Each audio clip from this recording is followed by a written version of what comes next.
Hey y'all, Jacob the Prepper's Bunker Outdoors. I guess we're going to do an intro here in a second because I need to advertise that. Actually, we're not going to do an intro. You can check out the description box below, see how you can support this channel. And I'm doing a giant auction to support Exodus Knife and Tool and Knife Rights on April 1st, selling some of the rarest Exodus knife and tool knives that have ever existed. So if you are into that kind of thing, be there. You will not have another opportunity. We're doing a little bit of bushcraft stuff today. I want to talk real quick about pommels. I'm here. My camera is dead, which is going to cut the day short, which is okay because I've been working really hard. We've got the bushcraft dog there with her new favorite dog toy. We've got the bushcraft all-natural, environmentally friendly bushcraft saw. But what we're here to talk about, I say we, that's weird, right? What I'm here to talk about, I guess I might as well say what I'm doing here. We are reviewing and preparing to utterly destroy the Bear Forest knives, simple. And the things that this has gone through, from cross-grain batoning this piece of oak and stuff like that, and to not have damage on a zero ground edge is absolutely ridiculous. This is 52-100, and guys, if you get a Bear Forest knife, you can trust a Bear Forest knife. But anyways, this is the Midnight Patriot from Redbeard Blades. This is an older Apocalypse model. It's got a really thick edge. We're going to check this out here. And I want to talk about pommels. So we've got a pommel that's flush at the end. And in a lot of ways, I like that because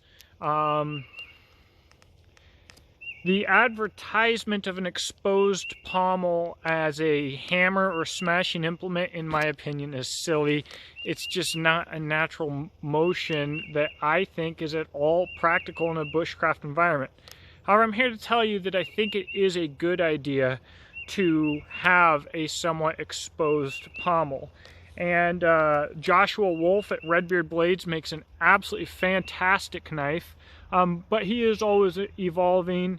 I haven't talked to him before doing this video, but I don't think that he'll have an issue with it. And this is so much work. Like, look at this baton that I'm using. This thing's got away. This is oak, scrub oak, the same thing that I'm beating through. Such tough, heavy stuff.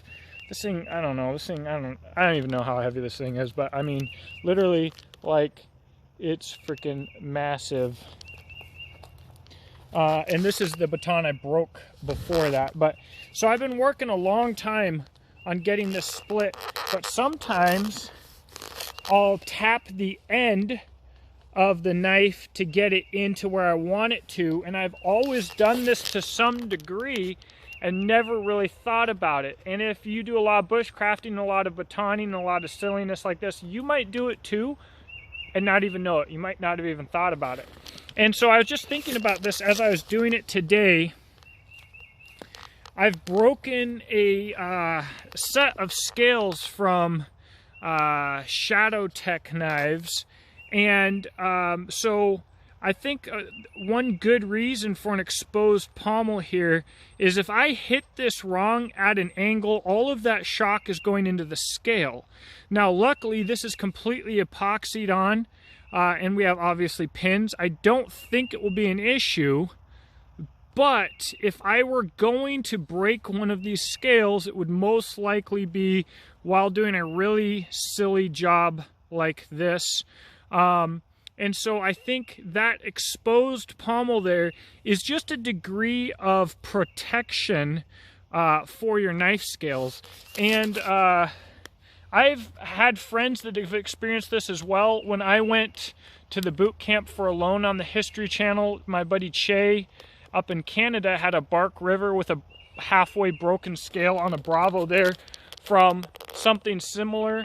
Sometimes it can be something silly. On my Shadow Tech, I wasn't even doing anything like this.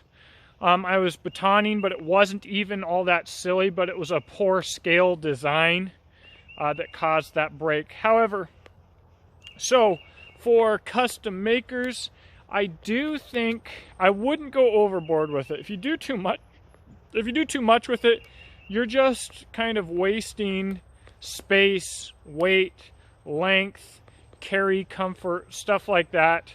Nobody is out there smashing fingers, smashing. Very, very, very few people are smashing glass with one of these. It's, you know, your professionals are using a Rescue Me or something like that. There are better tools. So overly extended pommels, not necessary. But for you guys and duders or whatever, especially on a hard use knife, at this point, just thinking about it today, I do think I would do a bit of an extended pommel. Now, we've got the Simple, the knife that I'm actually reviewing today, and it does not have an extended pommel here. But this knife is a 0 ground Scandi edged knife.